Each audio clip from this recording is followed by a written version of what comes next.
بلکہ یہ وہ ملک ہے جو رسول اللہ کی دعاؤں کا ثمر ہے۔ رسول کریم صلی اللہ علیہ وسلم نے فرمایا تھا مجھے ہند سے ٹھنڈی ہوا آتی ہے، اور اقبال نے اسی کا ترجمہ کیا، میرے عرب کو آئی ٹھنڈی ہوا جہاں سے، میرا وطن وہی ہے، میرا وطن وہی ہے۔ اور پاکستان جب معرض وجود میں آتا ہے، نواب آف کلات پاکستان کے حق میں ووٹ دینے کے لیے آمادہ نہیں ہے، لیکن ایک رات قبل جب الیکشن ہوتے ہیں تو وہ پاکستان کو ووٹ دے دیتا ہے۔ تو کسی نے اس کو پوچھا خاندان کے افراد میں سے کہ تم تو پاکستان کے حق میں نہیں تھے، تو راتوں رات تبدیلی کیسے ہوئی؟ تو کہا کہ مجھے رسول کریم خواب میں ملے اور حضور نے ارشاد فرمایا ہے کہ ووٹ پاکستان کو دینا ہے۔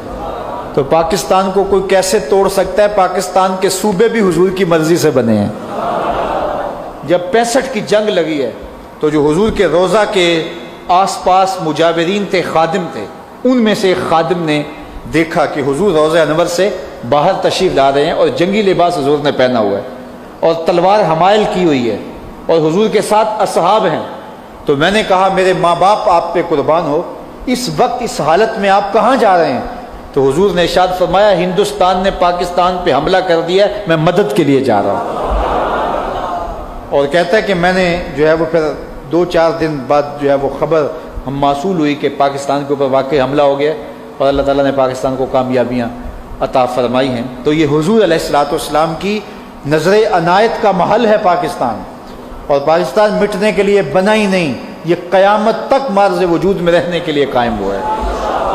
مشکل وقت میں کہا کرتا ہوں قوموں پہ آتے ہیں، وہ آئے ہیں، یہ پچھلے 10 سال ہمارے بڑے مشکل میں گزرے ہیں۔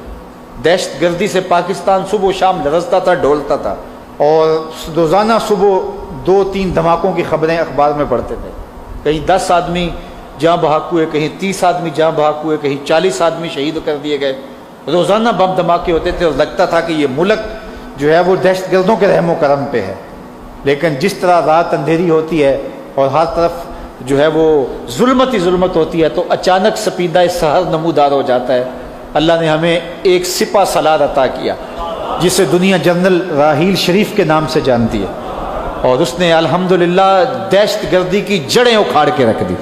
اب دہشت گرد چھپنے کی جگہ تلاش کر رہے ہیں، اور ان کو نہ اپنے مدرسوں میں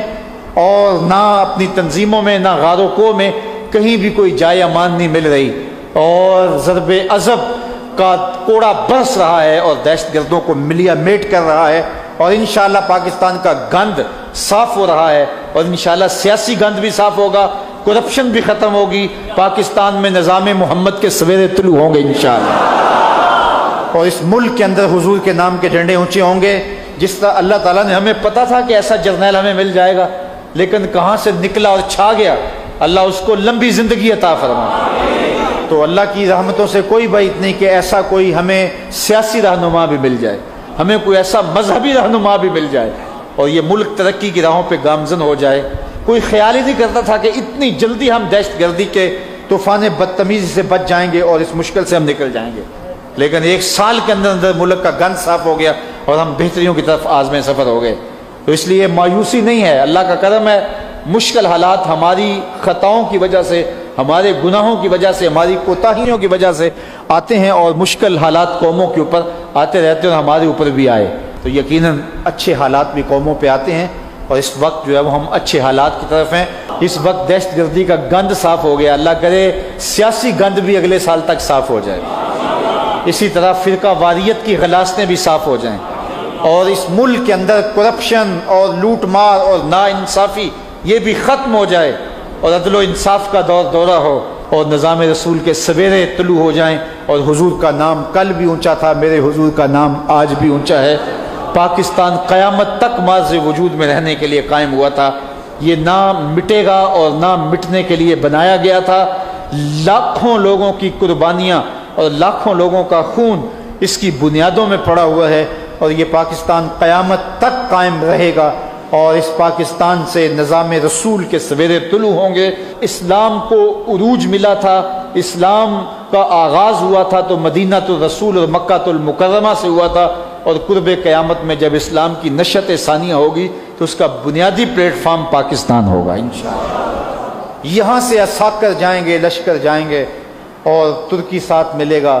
اور حضرت عیسیٰ کی افواج کے ساتھ شامل ہوں گے، اور کائنات کے اندر کوئی ایک جگہ بھی نہیں ہوگی، ایک جگہ بھی نہیں ہوگی جہاں اسلام کا جھنڈا نہیں ہوگا، اور کائنات کے ہر گوشے میں، ہر کونے میں، ہر ڈھلوان پہ، ہر چوٹی پہ، ہر پہاڑ پہ، ہر چھت پہ صرف ایک جھنڈا ہوگا، اور وہ میرے رسول کا جھنڈا ہوگا، اور ہر طرف اسلام کا اور توحید کا بول بالا ہوگا، اور اس میں بنیادی کردار پاکستان کو نصیب ہوگا۔ اس لیے پاکستان صرف ایک خطہ زمین کے طور پہ ہی ہمیں محبوب نہیں ہے، یہ ہمارا وطن ہے اس لیے ہی ہمیں محبوب نہیں ہے۔ پاکستان صرف ساکنان پاکستان کا ہی قلعہ نہیں ہے، یہ اسلام کا قلعہ ہے، یہ قیامت تک آنے والے نسل انسانی اور مسلمانوں کی بقا کی ضمانت ہے۔ اس لیے اس پاکستان کے لیے جو لوگ قربانیاں دے رہے ہیں، 80,000 لوگوں نے قربانیاں یہ دہشت گردی کی جنگ میں دی ہیں، اور اب بھی ہماری فوجیں سرحدوں کے اوپر ڈٹی ہوئی ہیں اور قربانیاں دے رہے ہیں۔ ہم پاک فوج کو سلام پیش کرتے ہیں، محبتوں کا سلام پیش کرتے ہیں، اپنے سپاہ